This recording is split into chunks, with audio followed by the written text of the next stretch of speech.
during the week, City People Magazine clocked 24 years.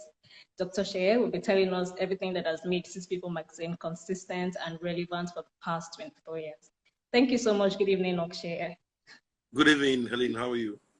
Very well, thank you. How does it feel to celebrate 24 years? Well, it feels good. I feel very happy.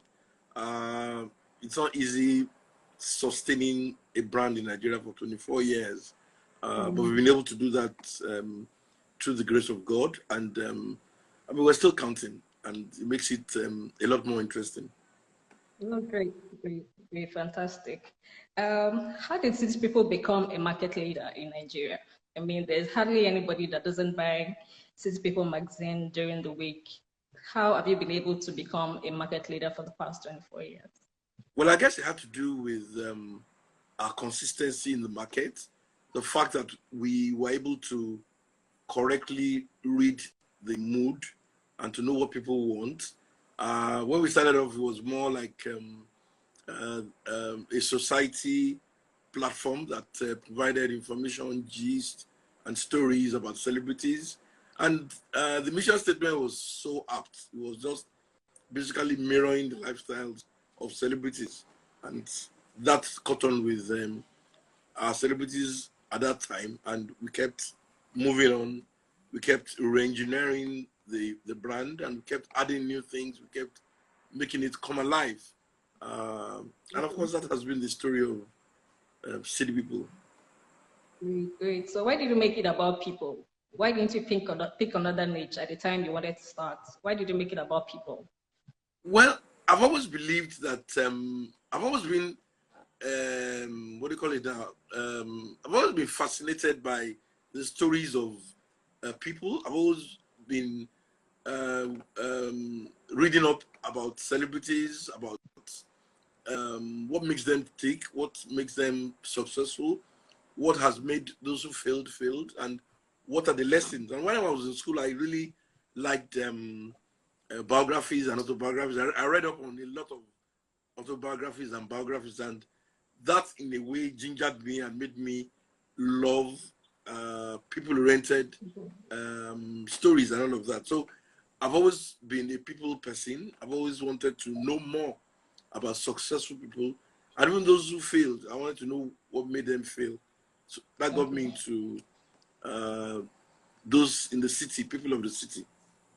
Okay, so basically talking about people have been one of the things that have made the magazine successful.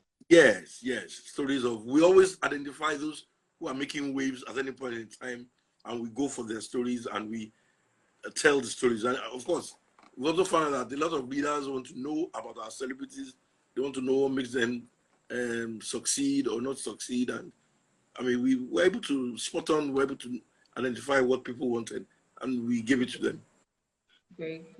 So was there ever a time in the whole of this 24 years that you thought to throw in the towel? You just thought, you know what, I'm tired. So many times.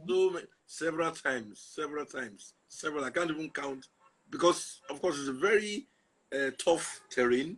You'd always meet problems. I mean, there are times we couldn't afford to buy newsprints. There are times we couldn't afford to pay printers. There are times when, I mean, we were owing so many people and all of that. And of course, it's a business where anything that happens to the economy would affect the publishing industry.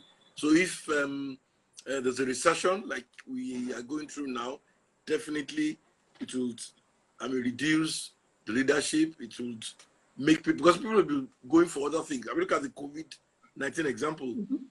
For a few months, we couldn't come out, because even if you printed, how would you distribute? So we had to go off the street for about 3 months. But of course, we did the digital edition, and we were going until after things eased, and we now have to come back again, and we're back in business. So if anything happens to our readers, it will affect sales. And that has always been the challenge. And of course, social media has also affected us in a big way. Okay. Yeah, it has. I mean, it has affected a lot of businesses. Even the hospitality industry is also affected as well. That's true. Wow. So what drives you to keep pushing? What drives you to keep pushing? I mean, Well, COVID is enough reason for you to say, okay, you can't publish anymore and you just go online. Yeah, but what made you to say, okay, so 3 months has been eased, I want to go back to publishing? well, I think it's passion. If you have passion for what you do, I've never seen journalism as a job. Basically, I've always seen it as like a game you play and you just get high on it. I mean, for me, it's not. I don't see it as going to work. I don't see it as a 9 to 5 kind of job. It's a lifestyle. It's something you imbibe, something you enjoy doing, and when the challenges come, you also enjoy it. So it's like the good, the bad, and the ugly. You put everything into one basket, and uh, I mean, even if when you're going through rough patches, it will always come, and you'll always overcome it. So that has kept me going, and it's something I enjoy doing. I thoroughly enjoy doing it. So for me, it's never been a problem. Great. Okay, so when you started the business, how were you able to raise funds? Because I know funding is a big problem Oh for yes, entrepreneurs. Yeah, so oh when you were about yes. starting out, what were the things you did to raise funds for your business? It's always been a big problem. It's always a big problem for entrepreneurs. In my own case, I nearly gave up because I followed all the rules. I mean, I looked for investors. I could not get investors to believe in me or to even believe in the project, even though I had so many friends. When I also went around, I spoke to a few people who I felt had funds that they could invest in the business. It was around November 1996, and you know what happens in November? Everybody's waiting for the budget. People are planning for Christmas. So when I spoke to all of them, I said I needed to be out for that November 1996. Of course, all those I trusted kept telling me stories. Oh, we're waiting for the budget. The budget has not been read. Blah blah blah blah blah blah. Of course, even those who are close, those I'm close to that I went to meet to raise funds from, they all told me that they can't do anything until January, and all of that. So, and I have a friend who was actually my best friend at that time. He lives in America now. He's more of a financial person, and of course, he's always known that I had this project in mind, but somehow he wasn't hearing anything from me. I wasn't telling him anything. So they kept on asking me, what's happening to this, your magazine project and all that? So I said, well, it's there, but I don't have money and all of that. He said, how much, this thing about you not having money, how much do you actually need? I said, well, I don't have an idea. And he said, you see now, you don't even have an idea. You are saying, so because of the fact that he has a finance background, he also told me that, oh, why don't you let's sit down and come up with the budget of what we need and then look at it. And if we look at the final figure, if it's something that is huge, I mean, we'll just find a way around it and all that. So we started. So he came up with his laptop, we sat down one Sunday afternoon, and we knocked the figures together. And of course, everything came to about, I think, 10 million or so. And I told him, I said, you sit down. Why would I get 10 million from blah, blah, blah, blah, blah. I said, I should calm down and all that.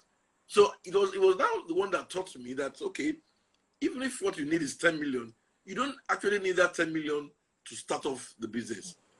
And so we looked at the figures again and we scaled it down. I realized that we didn't need delivery vans from scratch. We didn't need computers. I mean, he opened my eyes to the possibilities and everything. By the time we did the calculation again, everything came to about 2 million of what we need to at least start going and all that. As I was doing that, I was talking to my potential investors, and of course, we're not forthcoming. So I now realized that, okay, fine.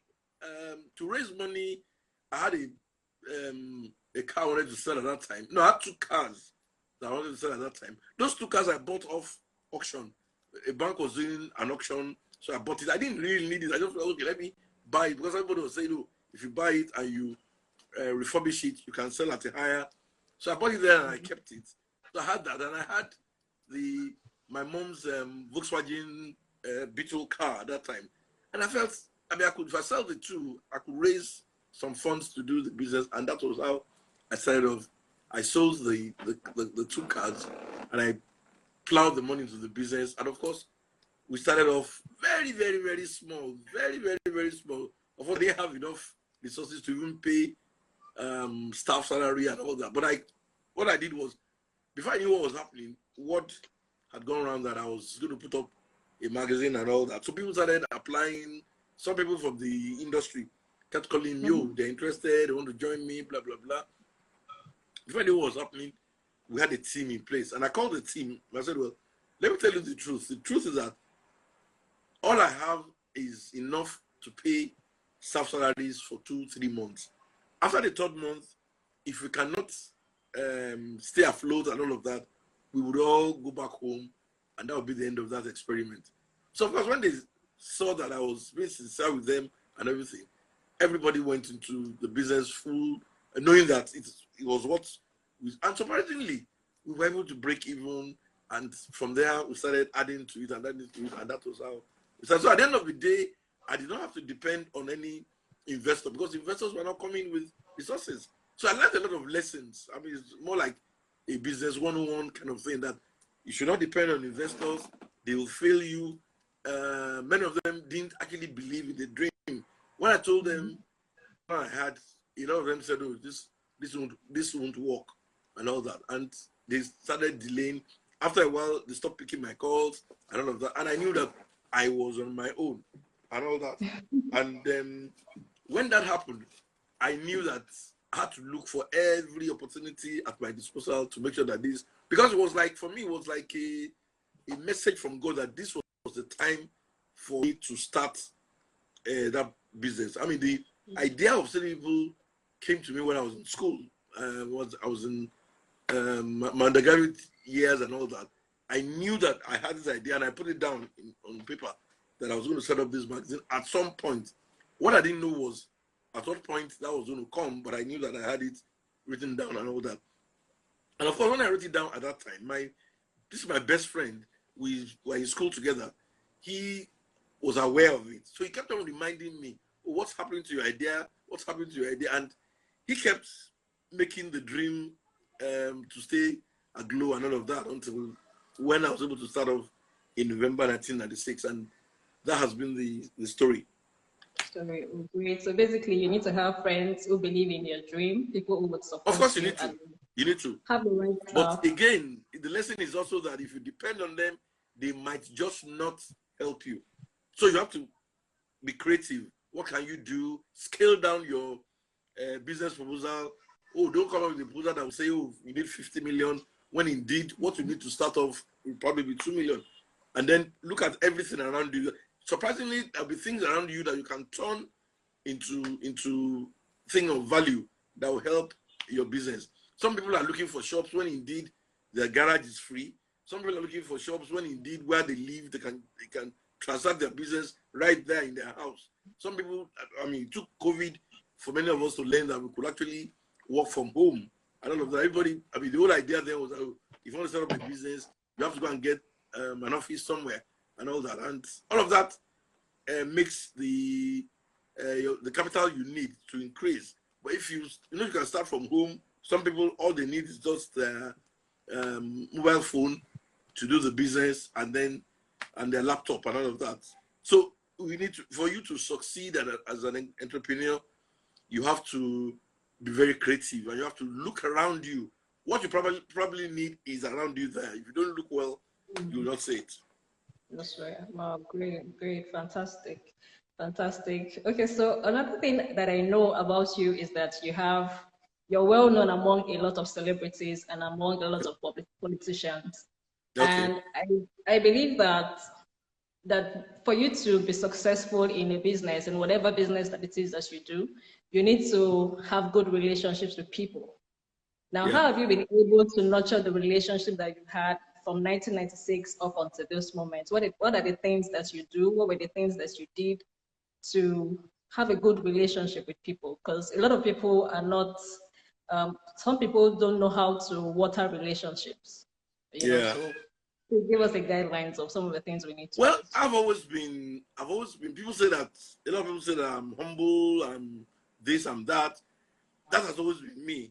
And I believe that you need to also invest in people. When I say invest in people, you also need to cultivate them, like you're trying to say. You need to cultivate them, do stories about them, help them when they need publicity for their businesses and all that. and generally keep tab, keep calling them up, keep asking after them. You find out that you'll be able to build a network of and of course, don't always put money forward. I do most of those things I do not because I'm expecting some huge sums of money to come from there, but at least start small. That was another thing that I learned. If you start small, you would then begin to build on the blocks that you have, and of course you begin to build a solid organization. And I know that there are a lot of people who, even though all those who I went to meet at the early days to say that, oh, invest in my business, and they didn't invest. Some of them actually had the humility to call me back, maybe like a year, 6 months into the business, to apologize to me, to say that in fairness, they didn't believe the concept would work. And some of them actually gave me gifts. It was okay, fine. I couldn't invest at that time, but let me help you, let me support you.